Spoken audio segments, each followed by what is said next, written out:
Kevin, you motherfucking avatar. You better start the fucking after the show now, motherfucker. Avatar ass bitch. Kevin's eyes look insane, but he's got new hair. Virginia is a witch and she farts in her chair. Jason is a spaz who's got an old man's ass.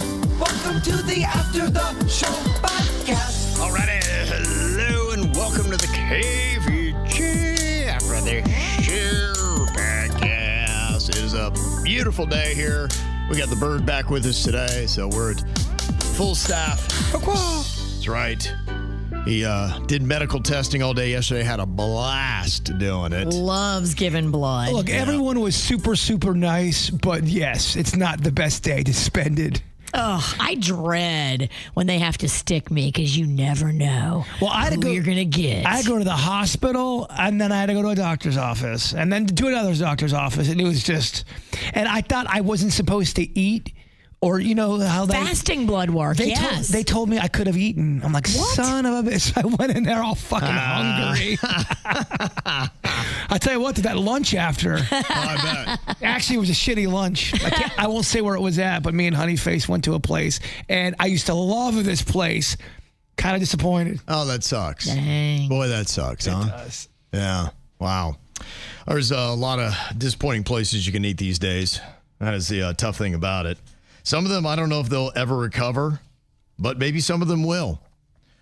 You know, the president of Burger King is doing this campaign where he gave out a number, and I was kind of like, that's not really his number.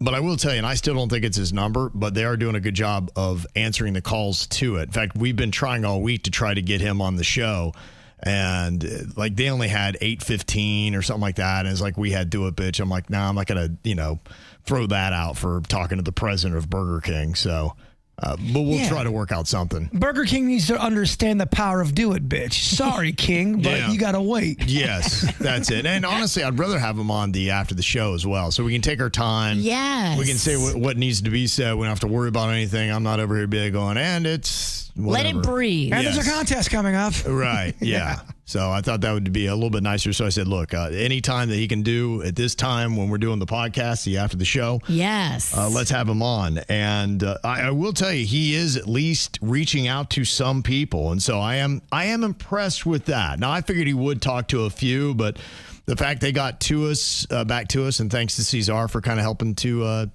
get that conversation going. But I got an email here from Kevin, and he said, I've been a listener since high school, over 20 years, and I was like, Kevin, I did not believe the Burger King president when he said that he'd call you back, and he wants to hear what you have to say. Well, when I called, I got the same voicemail, so I went on to speak my mind about poor customer service, shrinkflation, and other issues that I've had about Burger King. Well, he called me personally within 48 hours, and we talked for 20 minutes about poor management, being fired, and new store managers being brought in to clean house and make customer service better, and trying to make Burger King affordable without cutting on quality. We talked about stores closing down. Me and he said that that's why he is stepping up and making the needed changes. At the end, it was a very nice conversation. I didn't feel like I was being brushed off. To make the situation better, within another 24 hours, I was surprised to get a gift card sent to my phone number. Wow. Hopefully things change for the better. Loyal listener Kevin D. Look, Kevin D, I'm glad that went great for you. And I'm with the Kevin D.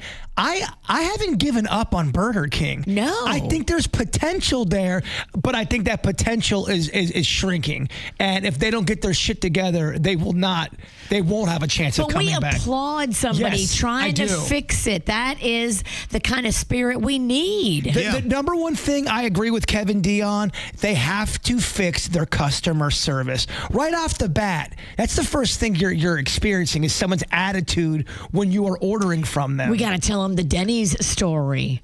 Yeah, I mean, I think we have. Oh, yeah, absolutely. Tell the manager. Yes. Yeah, 100%. Mm-hmm.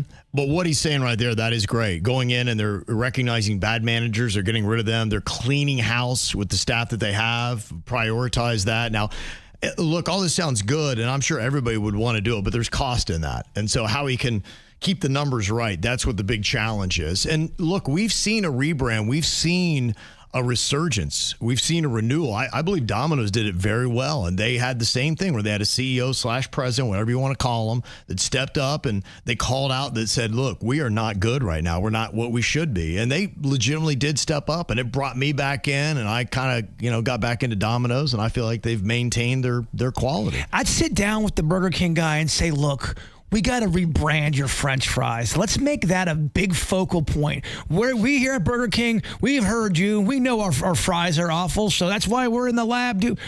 Pick an item and really get behind that item, change that item, make it fucking awesome, and you'll start seeing people coming around again. Yeah, and honestly, I will open it up. If people want to have a crack at him, I'd be like going, come on, step in the paint. And I admire that. I'd be like, and what he's doing is good. Owning it.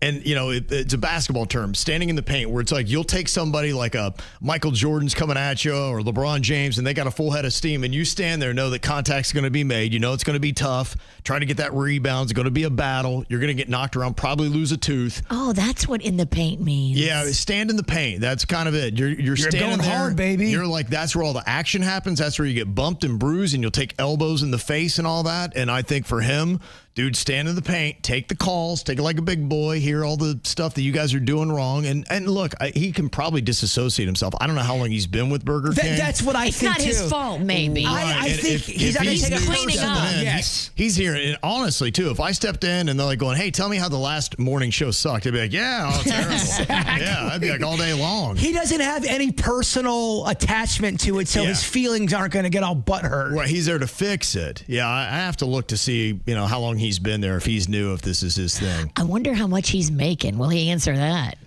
I don't know. He'll be making more of their bottom line. It's true, yeah. Look, it'll be on incentives. It'll be on how he can turn around profits and all that stuff. So, yeah, his salary would definitely improve if he, spins around all that around. Those old school fast foods, they've become a punchline now. And now you have to figure out how to not make them a punchline anymore. Make people take you seriously again. You're right. Yeah. Yeah, and look, I think it can be done. I think it's perspective. I think people have a radically different perspective of Carvel's compared to Burger King right now. And, why couldn't Burger King get the same kind of fresh reputation that like a Culver's? Culver's, yeah, or the best in the business. Sorry, Chick-fil-A. Even Chick-fil-A, yeah. Mm-hmm. Chick-fil-A is they set the bar. Yeah. And now everybody's going to compare you to Chick-fil-A. Well, if you have shitty service at a Chick-fil-A, it would stand out to you because that doesn't really happen. I would be shocked. Mm-hmm. Now, I got this from Robert. He said, you guys talked the other day about Wendy's having the biggest decline last year amongst fast food chains. And yesterday, I remembered back to last year when you guys were talking about Wendy's experiencing scrutiny because they announced they were going to do surge pricing. I wonder if there's a correlation there and should be maybe a warning for other companies considering it. Yeah, I don't know. They would know that answer. I don't know how it affected it. Look, in fact, for Call 'Em Out, I'm already, I put that together all week long, and I already grabbed one off of next door, somebody calling out a Wendy's, and I'll probably even say the exact location. But problem that she's saying it, and it's out there, and you do. You got to be called out. You got to be held accountable, and I'll tell you, we had the same experience they were talking about. We went to the Wendy's on Palm Beach Lakes by the Home Depot, and we went up there and there were people inside, and we were sitting there for about 15 minutes at the drive-thru. My son wanted something. I drove around. I'm like, are you guys going to even wait? Are you? And you're the asshole because you ask. No, they were open, and they just didn't want to service. They were just kind of in there like, and they're kind of laughing. I'm like, oh, fuck off. Like, you're not going to get my money then. And that's the thing that sucks now, because there's this weird thing. If you complain at all about anything, you're automatically a Karen. There are times when you're allowed to complain about shit when stuff is not going the right way. Yeah. You are being a Karen. I haven't been back to a Wendy's since. That was years ago. And so that was my final where I'm like, okay. And that to me is just telling me that you have grown past the point where you can do quality control. So you've got the crazies running the insane asylum, and they're not even, if you have a restaurant that is open, it's in the hours, and it wasn't crazy late. It was like 8 o'clock, whatever. And you're just, the people that work at your restaurant are choosing not to serve people that want to give you money. That's a massive problem. When you start losing people like me, I'm serious. He's a diehard. I am your demographic, and I don't go to fast food that much anymore because of the disappointment, because of the overpricing, because of the horrifically shitty customer service. And I will tell you, I do know it's a challenge. I do have sympathy for them because I think it is hard to find good workers. It's hard to pay good workers. Chick-fil-A is a place that's figured out the profit margins and how to do it. They're making things work, but it is a challenge. So it takes somebody that really knows how to balance all these things because quality, as you know, costs more money. Absolutely. And how do you do all of that to make it more quality and yet you're not going to be jacking the prices through the roof to be like going, oh, great, yeah, Burger King is a lot better, but it's now $25 for a hamburger. And I get it if you're working at a place like that and you don't want to work there, but it's still no excuse to have a shitty attitude on your shift. It's just not. Then you shouldn't be working there. I I get it. It's shitty wages. You still have to maintain a little, Remember that? We're not putting cheese on anything today. Yeah, I said what? Yeah. We're not putting cheese on a Whopper today. What? So have it your way. That was a lie. I'm just asking for cheese. Motherfucker, it's pretty common in a burger joint. Very simple request. Yeah. That is a simple. That's like saying, can I have a bun with my burger? Pretty simple. Maybe it's incentives. I do remember when I was in high school, I'd gone to something and they had a place, it was called GD Ritzy's. It was only in Columbus, Ohio at the time, but it still stands out to me. A guy that was talking about how he started GD Ritzy's and he was sweeping floors, but he said, I swept the best floor I possibly could. And he said, quickly, I went up through management and then he owned like 10 franchises. The guy was like a millionaire. And he was just talking about it. And he said, look, and he said, he was talking about this fast food chain that was in Columbus at the time, and he had just said they were very good about promoting. And then when you get promotions, then you make some money. And you can make a bona fide career out of doing this. And that, I think, helps. If you do have a place, and I think Chick-fil-A is kind of like that. Like, you can't buy the franchise. You got to get in. You got to know it. And there's incentives to say, hey, I'm at the lowest level, but I know I'm working for that level, not this level. I'm not satisfied with where I am. My goal is to get there. And if I do the best performance every time I go in, I have a better chance of getting there faster. I can make a real career out of this. Today, he's sweeping floors. Next week, it's the fries. Well, I mean, a lot of times you see that story of somebody who they have a good attitude and they work hard. And I'm not saying the best things are going to happen to you, but good things do happen. Yeah. You have a better shot of having good things happen for you than being a sourpuss. Mm-hmm. Yeah, on your point, Virginia, you remember that scene from Coming to America where he's at McDowell's and he's like going, I don't know. Next week, maybe it's the fries. It's also in a Kanye song. Today I'm washing lettuce. Yeah. But tomorrow, I could be doing fries. Yeah. And that's where the big bucks come in. That was it. He knows the line very well. We also were talking about what it is like for grocery delivery for Walmart because somebody was wanting to know. They were reducing their tip from 10% to 5%, saying, well, I'm spending a little bit more on groceries, but she was a mom and putting the kid in the car and all that stuff. It was kind of a hassle. She liked it. She just wanted to know if she was being real jerky by doing that. And so we were debating about, okay, so who does the packing of the groceries? Is it their employees? Is it somebody that is a third-party company? Now, about the Walmart membership, Karen had said the Walmart delivery drivers are independent contractors. They pick up groceries through curbside. They don't even go into the store, and they take the groceries to your house. The fee for using this service is $75 a year. I personally have used curbside pickup, not delivery, for going on 7 years now and absolutely love it.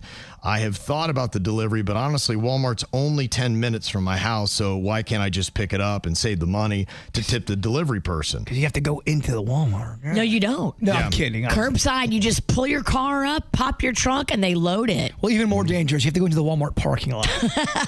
Now, do they load it right away every time? Probably. No, they do not. Let me just tell you, I've sat there for a minute. She said, I never get to tip the actual people, Walmart employees doing the shopping. Those are the people that really deserve the 5 stars and the tips, but there's no way to tip them, unfortunately. Okay.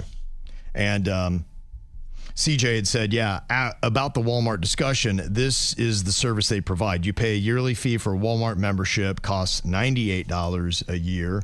She had said 75 a year, so I'm not sure who's right. I'm sure there's tiers and offers, and some of us, like me, end up overpaying for something that everybody else is getting $75 for. You pay $100. It sounds like Walmart, you go pick it up on the curbside, and they have it ready for you. Instacart, they're doing everything for you, and they're dropping it off at your house, and that's why it's probably more money, because they're doing everything. CJ says you shop online, Walmart shops and delivers for free. They have other benefits as well. So that's what he's saying. They're saying Walmart workers aren't allowed to take tips. I hate when places have that shit. If someone wants to give you a 20 for helping them out, I think you should be allowed to take it. I agree. Yeah, there are places like that. My daughter worked at a golf course that they were not allowed to take tips. And that was because they said, look, they pay enough, and they paid well hourly. So my daughter was making more than what you typically would working at a golf course, and that was how they offset it. And they said, look, we just didn't want our members to feel like they're always getting nickeled and dimed for stuff. And I've even seen that. In fact, I think that was the billionaire Jeff Green. I think he's kind of said that with some of his places. Tip fatigue. Yes. I think it's kind of why he opened his school, the Green School, because he didn't like that he was paying that fee for tuition, and then they always kept coming for him for extra money. And he's like, I'm going to do a school, and we're not going to do that. You'll pay the tuition, and that's it. I had to deal with this at the one fancy golf course I worked at. I worked there for 3 years. In the first year and a half, we worked on tips. We loved that because sometimes an old guy would go out there and hit balls at 6 p.m. and he'd drop you a 50. Wow. And you get to split that with the guy you're working with. They, the next year, raised it to a salary or an hourly thing, was I think $13.75 per hour. You were not allowed to take a tip. And I remember this fucking annoying rich guy. I can still see his fucking face right now. We had a tournament, and he brought a guest, and the guest wanted to give one of the guys working in the back room $1, just $1. And the member stops and goes, no, do not give him $1. We don't tip the bag people anymore. Do not give him $1. And now this guy shits bank accounts. He's that rich. And he was so mad about $1. You go, oh, you fucking gross slime ball.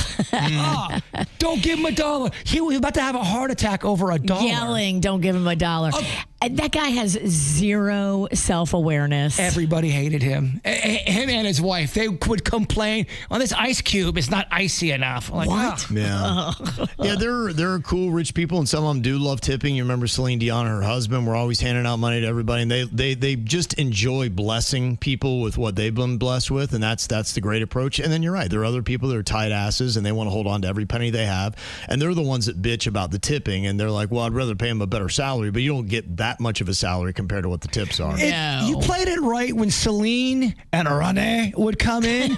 You'd get a third of your car payment paid for the month if you played it right. Yeah. And you know what? Look, I mean, they bless people, and people didn't love them. I mean, people loved Renee and Celine when they were here. Absolutely. And she is a doll. She is an amazing individual. And so that's why when I see all her struggles, I pray and I'm rooting for her. I hope that, she deserves every grace in life to everything to go her way. She's a fighter. You can tell she's that kind of spirit. Yeah, she's definitely one of the ones you root for. So she's a fantastic person. Now, got this from Joshua. He said, I'll keep it brief. I'll try to make it simple. This is about weather manipulation. He said the reason why we cannot manipulate the weather in any meaningful way is because it takes a lot of energy to do so. A thunderstorm, for example, expends an equivalent amount of energy than an atomic bomb does, just over the duration of the storm, not all at once. A typical hurricane can expend about 10,000 atomic bombs worth. Manipulating weather is manipulating energy. We simply have no way of doing it. I don't know if that's completely true. And I'm not saying hurricanes. I'm saying just any kind of small manipulation. I think he's saying meaningful, and he used that word. So, there's cloud seeding and some stuff like that. But to truly, do anything that is, noticeable, and you are having complete manipulation of the weather, that we don't have that capacity. But even cloud seeding. Let's talk about that. I don't know how effective it is, and that'd be the question. I don't know. And who wrote that If we had cloud seeding, why wouldn't you do it right now in South Florida? Because we're in the worst drought we've been in 25 years. Because they want a drought, Kevin. Oh, okay. They want to burn us all down? And I don't want to be evil people, Virginia. I don't want to be, conspiracy Carl over here. I do. I'm just saying, would you be that shocked if something came out where they go, oh, they were working on making man-made tornadoes, and here's some footage of it. I wouldn't be shocked. And I get it. We don't have the power and all the science behind it. Or do we? Okay. Who wrote that email? Al Roker? Exactly. Is Roke listening to us, man? That is Joshua Bernhardt. That's going to be That's going to be the only question I ever ask weather people is about weather manipulation. We'll get blacklisted. We should get a montage of all of their. That's ridiculous. It must be a massive insult because they all come off very insulted every time they get asked. They're mad. Yeah, they are. They get upset. I don't know why they're mad. I'm just a regular person asking a question that is out there. You're a journalist. You're not a regular person. You're doing the Lord's work. I like it. This is working. Keep going. Conspiracy theories need to be explored. I love it. Keep it coming. Well, a conspiracy theory that somewhat seems to keep unraveling with some new information. Bill Gates, we've heard him a lot. I mean, he's kind of gone off and, said what he's said about his associations with Jeffrey Epstein. And what he had said here is nothing that's completely new. Do you think, looking back at that moment, that you were being played? Well, Jeffrey, in retrospect, I was foolish to spend any time with him, and he sort of, got time with various people by spending time with other people. So, yes, I think I was quite stupid. I thought it would help me with global health philanthropy. In fact, it failed to do that, and it was just a huge mistake. Has it made you more wary of connections? Definitely. Yeah. Are you kidding? So what he should. Yeah. So what he said there is what he's already been saying. But what he said on Tuesday to staff of the Gates Foundation was a little bit different. He went in a little bit more, and I don't have audio or video of that. I assume they controlled that environment closely. His audio is kind of like, I didn't think anything was wrong until maybe the 900th dinner. Then I was going, maybe this guy's a little shady. It took me 900 dinners to realize that. I mean, that motherfucker's all up in those files. So what he's admitting to now is that he did make mistakes, that he cast a cloud over the entire group, and he apologized to them. He then went on to admit that he did have affairs with 2 Russian women during his marriage to Melinda Gates. So that part started to come out true. Remember how we were hearing that he was with the Russian hookers and that he was giving her antibiotics because he thought he was going to give her a disease? Now, is all of that true where he's... Well, I mean, look, here's the kind of stuff, because this is the way conspiracy theories work, is that you hear these wild rumors, but if things start to play out this way, you're like, maybe there's something to it, because so now where he was denying basically everything, now he's gotten to the point where it's like, okay, 2 Russian women. He's not saying there were only hookers. 2. Right, but that... It's like, I only had 2 beers, officer. It's exactly like I only had 2 beers. Only 2. I only had 2 hookers. So this is starting to then lend in, and then you start to believe, like, okay, now that the erosion is starting to happen and we're getting a little bit more out of you, why couldn't we believe that they were hookers, and 2, you did get an STD from them, and then you were slipping something to your wife to try to hope that she wouldn't be able to bust you because you're afraid you gave her an STD. He says he did not participate in anything illicit or see anything illicit. So that's the one place where he's still not conceding, but he is conceding to the affairs now. So open himself up to that. He did not have sexual relations with those two Russian hookers, prostitutes. Isn't that illegal?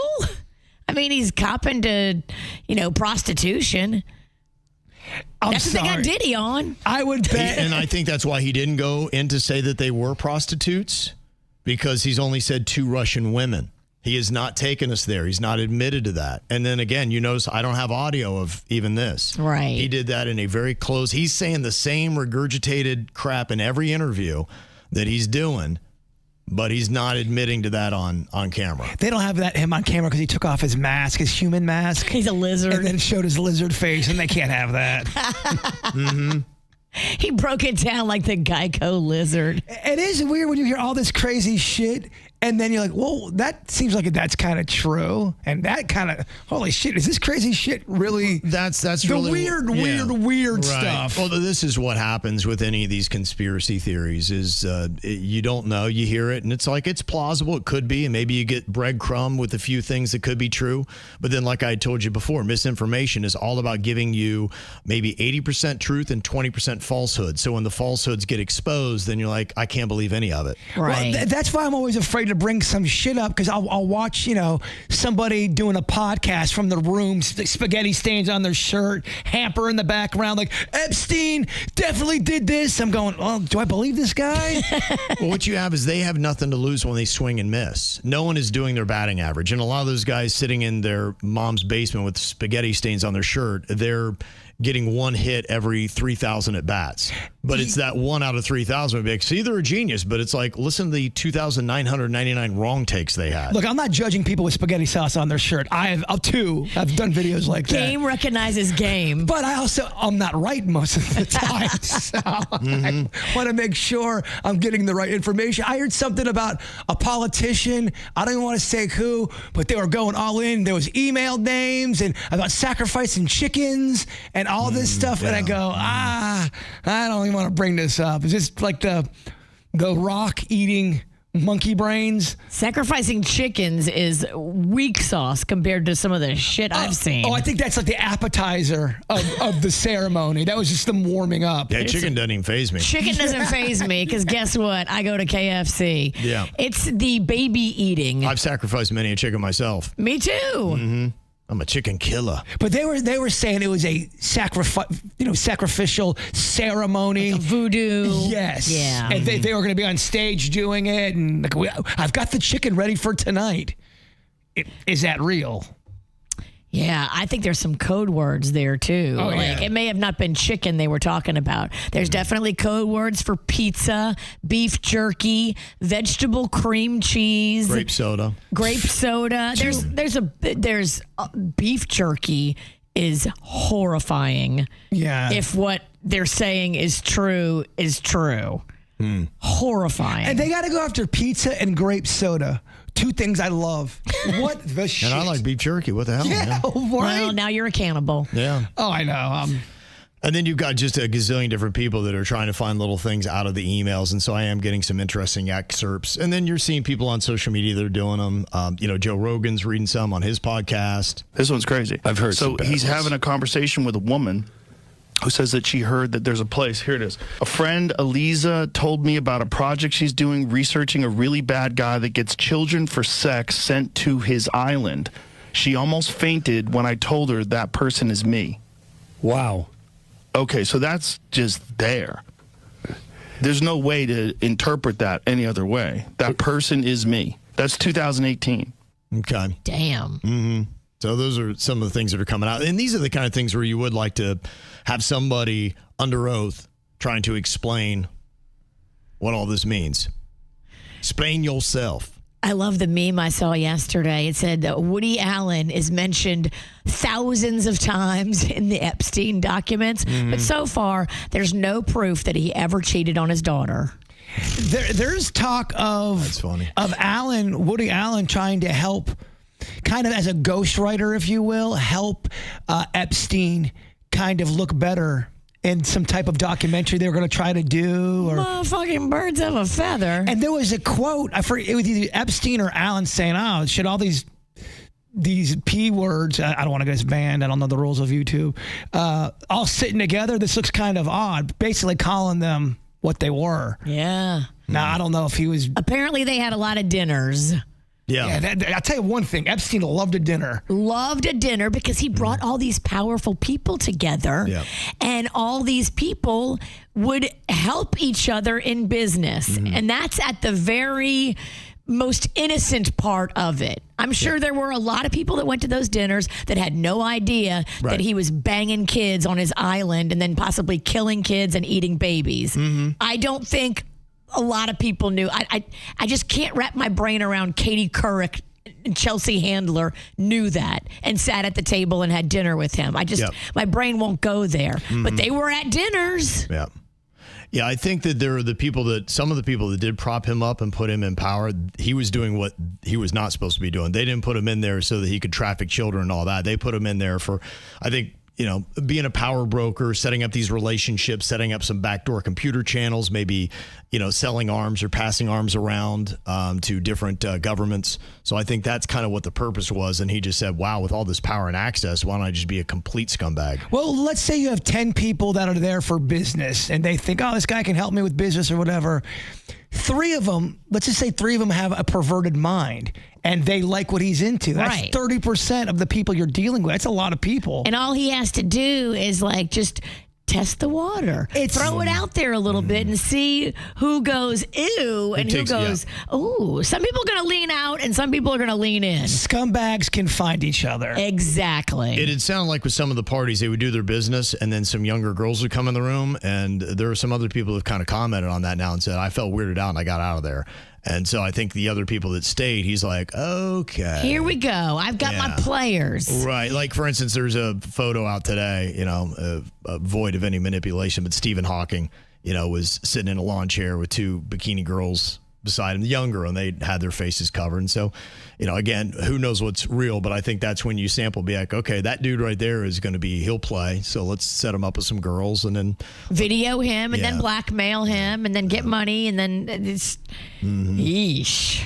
Yeah, they say Justice Department released millions of documents from the Jeffrey Epstein investigation omitted key FBI records related to a woman who in 2019 accused both Epstein and President Donald Trump of sexually assaulting her as a minor in the 1980s. This is according to a New York Times review.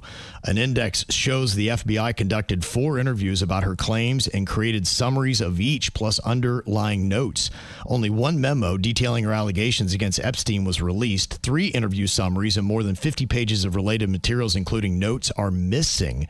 Those similar records for other witnesses were made public. This is the kind of shady stuff that people are looking currently saying, hey, what are we doing, Justice Department? They said they withheld the materials were privileged or duplicates and could relate to an ongoing investigation, but did not specifically explain the omissions.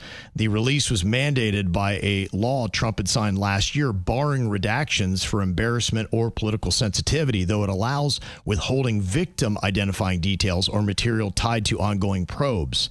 In a 2025 memo that was released, the woman sued Epstein, introduced her to Trump, and alleged Trump assaulted her in a violent encounter when she was 13 to 15.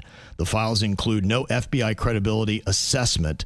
The department has called such claims unfounded and false, and Trump denies wrongdoing, with the White House saying he was totally exonerated. So these are some of the stories that are coming out that they're trying to bring everything to the light. But the question is what do you trust and what not? What's going to stick? I can't even imagine how long it'd take to sort all this stuff out. I mean, even if people were willing to do it and we didn't have all these hurdles that were thrown in everybody's path, it would take probably 10 years to unfurl all this stuff and get any kind of truth and justice. And it would take motivation to want to shine a light on the cockroaches. And if you have cockroaches investigating other cockroaches, they don't want to shine a light on it. That's why you have redacted email addresses. Those aren't victim names that are being redacted. Those are co-conspirators. We see Jeffrey's email, but then we don't see the name of the person that he's corresponding with. Well, that's not a victim. That is a co-conspirator. Let us see who it is. But they're not, because they're going to protect their own. Yes, who can you trust? I'll tell you who you can trust. I know who I trust.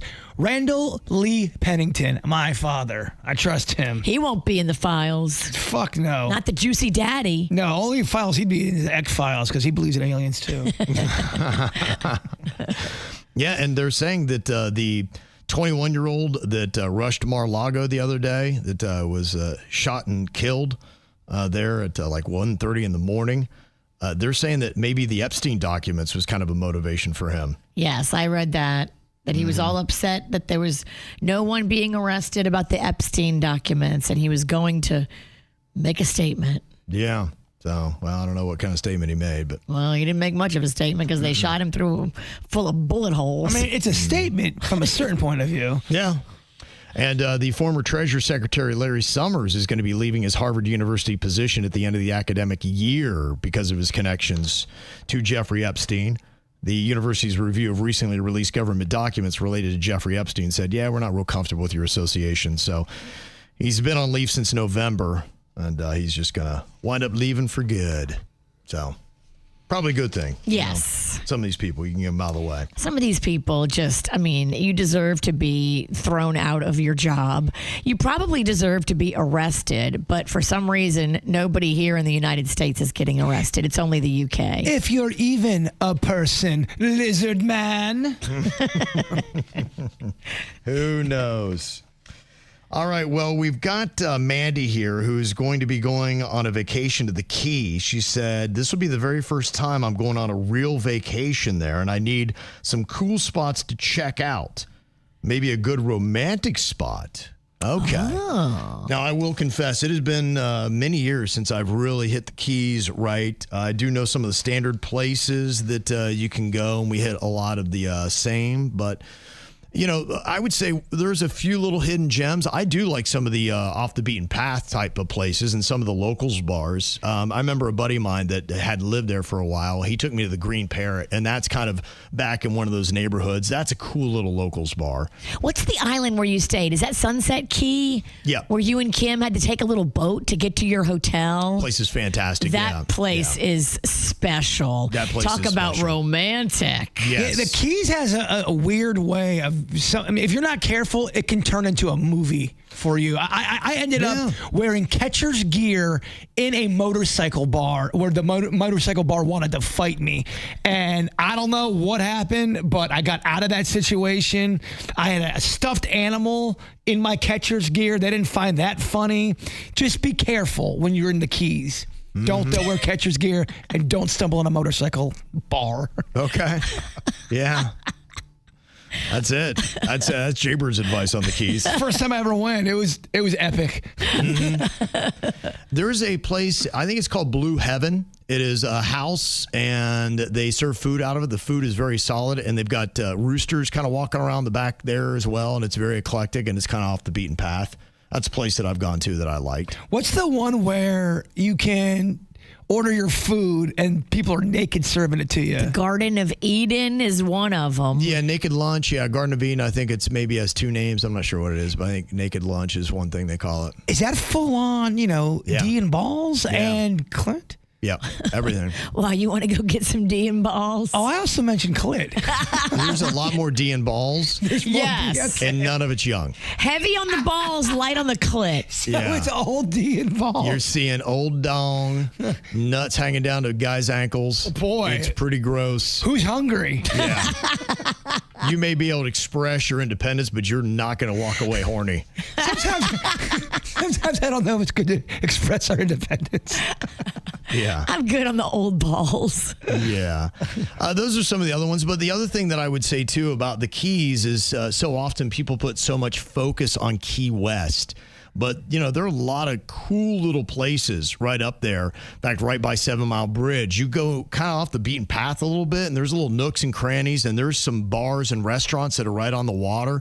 And it's not Key West, so don't snooze on that. Look at that. Isla Mirada's got some really cool places. And then even between Isla Mirada and Key West, even further down, there's so many cool little spots. Like Jimmy Johnson, who I haven't been there yet. Like he used to coach the Dolphins, and he coached the Miami Hurricanes, was on TV. He's got a sports bar, like off one of those little, crevices. Oh, that's cool. Yeah, so there's a lot of those places, and we're talking about maybe going back to the Keys, and that's what I would like to do is really start, because, I've hit Duval as hard as you can. Right. I can't do it any more insane. And it's just kind of like, okay, I'm repeating myself. Yes, right. There's a place called Robbie's in Isla Mirada where you can go and you can feed the fish on the dock. The tarpon, right? Yep. And you can also rent kayaks and go over to this little island where you kayak to. It's so private and lovely and romantic. I think it's like Indian Island or something they said it was called. Okay.